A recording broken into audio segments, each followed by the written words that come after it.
जय माता दी मित्रों। जन्माष्टमी मित्रों कब है? 26 अगस्त को है या 27 अगस्त को? इसके बारे में इस कार्यक्रम में चर्चा करेंगे।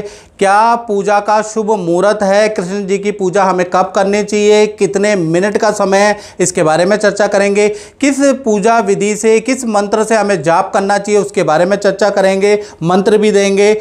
और व्रत का पारण समय कब है, कब हमें व्रत को खोलना है, इसके बारे में चर्चा करेंगे। और मित्रों 5251 वर्ष बाद जयंती योग कृष्ण जन्माष्टमी पे बन रहा है, उसमें क्या करना चाहिए, क्या ऐसे प्रयोग करें कि हमारा जीवन हमें भी कृष्ण भगवान की आशीर्वाद प्राप्त करे। इस कार्यक्रम में हम टोटल चर्चा करने वाले हैं। तो मित्रों मेरा आपकी कृपा से सब काम हो रहा है। मेरा आपकी कृपा से सब काम हो रहा है। करते हो तुम कन्हैया मेरा नाम हो रहा है। मेरा आपकी कृपा से सब काम हो रहा है। यानी मित्रों कृष्ण जन्माष्टमी यानी कि कृष्ण जी का प्रकाट्य महोत्सव के बारे में हम चर्चा करें तो कहीं ना कहीं भाद्रपद कृष्ण पक्ष अष्टमी रोहिणी नक्षत्र में कृष्ण जी प्रकट हुए थे। यह जन्माष्टमी मनाई जाती है।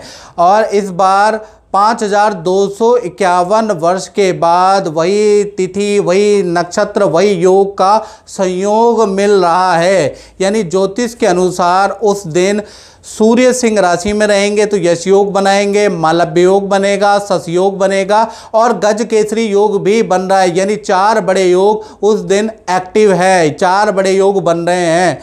तो सबसे पहले कन्फ्यूजन ये होता है कि जन्माष्टमी 26 की 27 की, इसके बारे में चर्चा कर लेते हैं, तभी आप उस योग का लाभ ले पाएंगे। तो मित्रों अष्टमी के बारे में बात करें तो उस दिन अष्टमी तिथि 26 अगस्त को सुबह 2:39 से लेकर 27 अगस्त सुबह 2:19 तक अष्टमी तिथि रहने वाली है, यानी अगले दिन तक भी रहेगी। रोहिणी नक्षत्र के बारे में बात करें तो रोहिणी नक्षत्र 26 अगस्त सुबह 3:55 से शुरू हो जाएगा और 27 अगस्त को शाम को 3:38 तक रोहिणी नक्षत्र रहने वाला है। यानी 26 तारीख को भाद्रपद भी मिल रहा है, कृष्ण पक्ष भी मिल रहा है, साथ ही साथ अष्टमी और रोहिणी नक्षत्र का संयोग हो रहा है। तो कहीं ना कहीं 26 तारीख को व्रत वाली जन्माष्टमी मनाना अति उत्तम रहेगा। इसी दिन ही कहीं ना कहीं जन्माष्टमी मनाई जाएगी। अब पूजा काल के बारे में बात कर लेते हैं। तो पूजा काल जो रहेगा वो 26 अगस्त को रात्रि यानी अर्धरात्रि को पूजा की जाती है।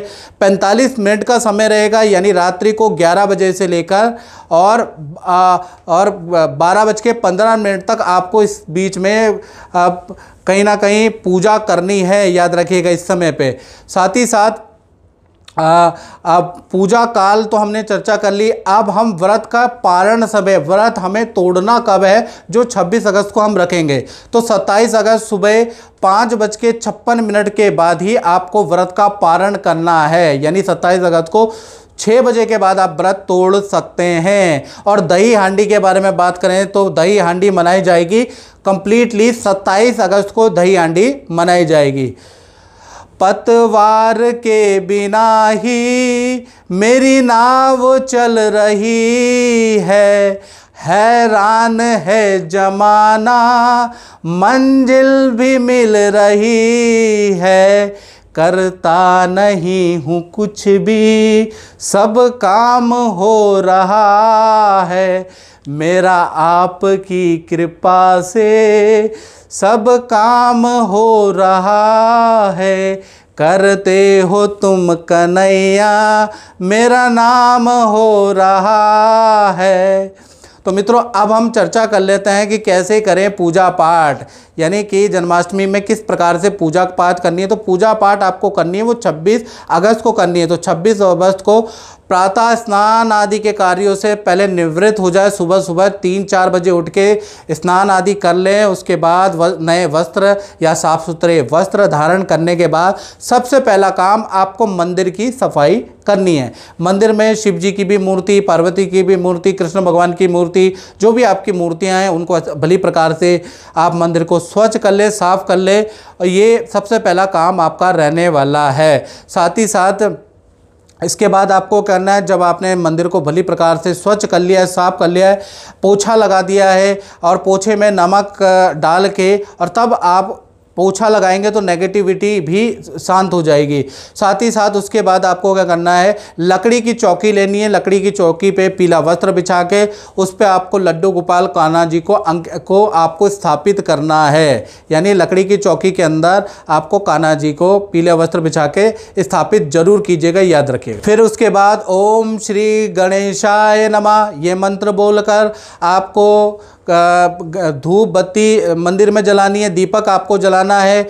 ओम श्री गणेशाय नमः ये मंत्र बोलते हुए, या ओम गणानाम त्वा गणपति गुंगवामय प्रणाम त्वा प्रियपति गुंगवामय निधिनाम त्वा निधिपति गुंगवामय बशोमम आहम जानी गर्भदम तुम जासी गर्भदम अम्बे अंबिके अंबालिके नमान्यत कचरा सतशुभद्रकाम काम्पी लवाचनिम श्रीमन माँ गणाधिपते नमः लक्ष्मी नारायणाभ्याम नमः उमा महेश्वराभ्याम नमः वाणी हिरण्यगर्भाभ्याम नमः शशि पुरंदराभ्याम नमः सर्वे पितृभ्यो नमः सर्वे देवताभ्यो नमः इष्ट देवताभ्यो नमः ये मंत्र बोल दीजिएगा। उसके बाद आपको क्या करना है, कान्हा जी को श्रृंगार आपको करवाना है। ओम कृष्णाय नमः ये मंत्र बोलते हुए ओम कृष्णाय नमः आप कान्हा जी को बांसुरी पकड़ाए, कानों में उनके कुंडल आपको लगाने हैं, पैरों में पायल पहनानी है, गले में कंठी या माला आपको पहनानी है, उनके माथे पे पीले चंदन का तिलक लगाना है, उन पे इत्र पीले कपड़े उनको पहनाने हैं या और उनको फूल माला आपको अर्पित करनी है। कुछ दक्षिणा आपको चढ़ानी है। दक्षिणा सीधे हाथ में रख के और कहीं ना कहीं काले तिल और जौ और दक्षिणा सीधे हाथ में रख के ओम नमो भगवते वासुदेवाय नमः मम कार्य सिद्धि कुरु कुरु फट स्वाहा ये मंत्र का जाप बोल दीजिएगा और चढ़ा दीजिएगा। यानी कि मैं ये जो काम कर रहा हूँ इसको सिद्ध करें। मेरे में तो इतना सामर्थ्य नहीं है कि मैं इसको सिद्ध कर पाऊँ, जो भी मैं इस दिन व्रत पूजा पाठ कर रहा हूँ, आप ही इसको सिद्ध करें। तो ऐसा हिंदी में भी आप बोल सकते हैं, नहीं तो आप ओम नमो भगवते वासुदेवाय नमः मम कार्य सिद्धि कुरु कुरु फट स्वाहा ये बोलते हुए आप दक्षिणा जरूर कान्हा जी को चढ़ा दें। इसके बाद पूर्ण दिन आपको व्रत रखना है, याद रखिएगा। पूजा पाठ आप कर सकते हैं, कान्हा जी की भक्ति आप कर सकते हैं, क्योंकि कहीं ना कहीं 5251 वर्ष के बाद ऐसा संयोग बन रहा है, उसमें मंत्र जाप और कुछ साधना भी कर सकते हैं, उसके बारे में भी चर्चा करेंगे। खैर रात्रि काल में यानी कि रात्रि काल अर्धरात्रि में कान्हा जी का जन्म हुआ था या प्रकट्य हुआ था, कुछ लोग प्रकट्य भी कहते हैं, तो प्रकट हुए थे वो इस संसार के अंदर। तो उस समय पे आपको 12 बजे से लेकर और 12:45 तक आपको उनका पूजन करना है। तो पूजन के समय पे आपको क्या करना है, आपको कोई कीर्तन जरूर करना है। यानी कि नंद में आनंद भयो जय यशोदा लाल की, हाथी घोड़ा पाल की जय कन्हैया लाल की। नंद में आनंद भयो जय यशोदा लाल की, हाथी घोड़ा पाल की जय कन्हैया लाल की। ऐसे करके आपको आनंद मनाना है पूरे परिवार के साथ में, हर्षोल्लास के साथ में, आपको ललकारे लगाते हुए आपको उनके प्रकट अवसर का आपको महोत्सव जरूर मनाना है और ये जरूर आपको कीर्तन जरूर करना है जो मैंने आपको बताया। उसके बाद आप पूजा कर लीजिएगा। पूजा में आपको क्या करना है, सबसे पहले कान्हा जी के आगे दीपक आपको जलाना है। ओम कृष्णाय नमः ये मंत्र बोलते हुए, मंत्र ना भी आता हो तो भी आप चढ़ा दीजिएगा, क्योंकि भगवान तो भाव के भूखे हैं, आप जानते ही है। भाव उनको लगता है, उनको पूजा विधि नहीं चाहिए, उनको भाव चाहिए। साथ ही साथ पीले पुष्प आप चढ़ा दीजिएगा। आप माखन और मिश्री का भोग उनको लगा सकते हैं। मेवे की खीर, कहीं ना कहीं कान्हा जी दीवाने हैं, तो मेवे की खीर आप बना के कान्हा जी को भोग लगाइएगा।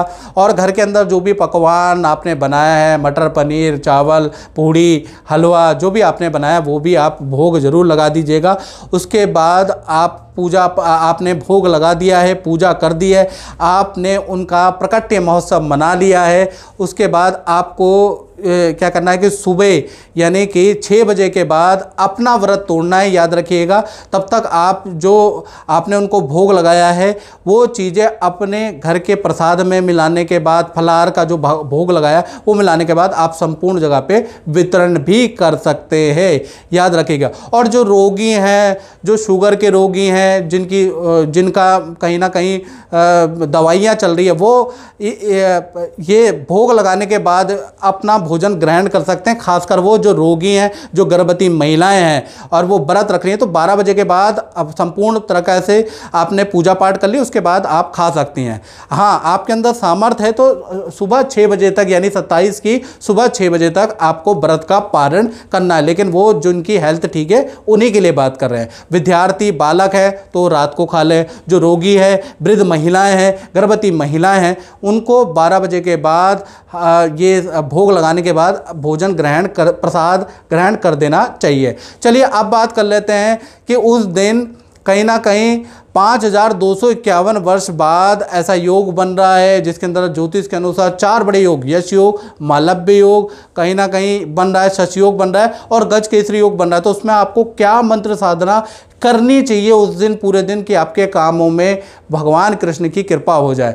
तो उस दिन सबसे अच्छा है आपको धन और करियर से संबंधित यदि आपको कोई समस्या चल रही है तो एक मंत्र की 11 माला जरूर करें। ओम क्रीम कृष्णाय नमः, ये मंत्र की आप 1008 भी माला कर सकते हैं या आप 11 माला करके भी इसको सिद्ध कर सकते हैं। जितना आपका सामर्थ्य है उतना आप इस मंत्र को जाप करेंगे उतना ये सिद्ध हो जाएगा और आपके करियर और धन में जो बाधाएं चल रही है वो दूर होती हुई नजर आएगी। आप कोरे कागज पे लाल पेन से इस मंत्र को लिखकर आप अपने गले में भी डाल सकते हैं, अपने व्यापार स्थल में भी लगा सकते हैं और डेली पूजा करेंगे तो आपको लाभ दिखेगा, क्योंकि आप 5251 वर्ष बाद जो ये योग बना है उसमें इसका निर्माण कर रहे हैं। दूसरा, घर के अंदर कोई कलेश है, दुख है, दरिद्र है, घर के अंदर बहुत ज़्यादा कलेश रहता है, नेगेटिव एनर्जी रहती है, तो ऐसे में आपको क्या करना है, एक मंत्र है ओम देवकी नंदनाय विद्महे वासुदेवाय धीमहि तन्नो कृष्ण प्रचोदयात। ये मंत्र का जाप आपको करना है। मंत्र दोबारा बोल देता हूँ, ओम देवकी नंदनाय विद्महे वासुदेवाय धीमहि तन्नो कृष्ण प्रचोदयात। ये मंत्र कोरे कागज़ पे आप लिख भी सकते हैं। इसको लाल पेन से लिखने के बाद आप घर में टांग सकते हैं। घर में जितने भी दरवाजे हैं, टॉयलेट के दरवाजे को छोड़ के उस पर आप लगा सकते हैं। घर के अंदर चारों कोनों की दीवारों पे आप इसको चिपका सकते हैं। जो व्यक्ति ज़्यादा क्लेश कर रहा है तो उसके सिराने के नीचे आप रख सकते हैं, तो घर के अंदर आप देखेंगे कि क्लेश की शांति होती हुई नजर आएगी। दूसरा, विघ्न बाधा, हर कार्य में आपके विघ्न बाधा हो रही है, बेटी की शादी नहीं हो रही, पढ़ाई नहीं हो रही, जितनी मेहनत कर रहे हैं, मेहनत करने के बाद भी 90% काम होने के बाद भी अटक जाता है। बहुत से लोगों का लक साथ नहीं देता है मित्रों। ऐसे में उनको क्या करना चाहिए, ऐसे में उनको ओम क्लीम कृष्णाय नमः ये मंत्र की 11 माला आपको करनी है या 1008 बार आपको यह मंत्र का जाप जरूर करना है, कम से कम 1008। और अगर अधिक से अधिक जल्दी से लाभ लेना चाहते हैं तो 11 माला उस दिन आपको कर देनी है। और इस मंत्र को सिद्ध करने के बाद ये मंत्र कोरे कागज पे लाल पेन से लिखकर आप अपने पर्स में रखें, अपने सिराने के नीचे रखें। जिस व्यक्ति के कार्यों में विघ्न पड़ रहा है, विदेश का काम नहीं बन रहा, वीजा का काम नहीं पड़ रहा, उस डॉक्यूमेंट में रख दीजिएगा। चमत्कारिक रूप से आप कृष्ण जी का आशीर्वाद देखेंगे। इसी प्रकार से यदि आपके दाम्पत्य जीवन में दिक्कत है, पति पत्नी के बीच में बन नहीं रही, पति पत्नी किसी गलत संगत में, गलत नशे आदि में पड़ गए, तो ऐसे में क्या करना चाहिए? ऐसे में एक मंत्र है, श्री कृष्ण गोविंद हरे मुरारे हे नाथ नारायण वासुदेवा। श्री कृष्ण गोविंद हरे मुरारे हे नाथ नारायण वासुदेवा। ये मंत्र का आपको 1008 बार मंत्र का जाप उस दिन करना है। ये कम से कम है। 11 माला भी आप करने के बाद इसको सिद्ध कर लीजिए। उसके बाद कोरे कागज पे लाल अक्षर, लाल पेन से इसको बड़ा बड़ा लिख लीजिए। उस व्यक्ति के पर्स में डाल दीजिए, उसके सिराने के नीचे आप डाल दीजिएगा। तो आप दाम्पत्य जीवन में सुधार देखेंगे। जिन कुंवारी लड़कियों की शादी नहीं हो रही, उनके पर्स में, उनके सिरहाने में, उनके कपड़े में डाल देंगे तो उनके शादी के योग भी कृष्ण भगवान की कृपा से बनने लग जाएंगे। तो आप इन मंत्रों के चमत्कारिक रिजल्ट पाना चाहते हैं तो आपको ये साधना उस दिन करनी है। इस मंत्र को सिद्ध करने के बाद आप कोरे कागज में यदि इनको लिख लेते हैं तो यकीन मानिए आपके जीवन में बड़ा चमत्कार कृष्ण भगवान की कृपा से होने लग जाएगा। तो मित्रों, इस कार्यक्रम में इतना ही। मुझे दीजिए इजाजत। जय माता दी।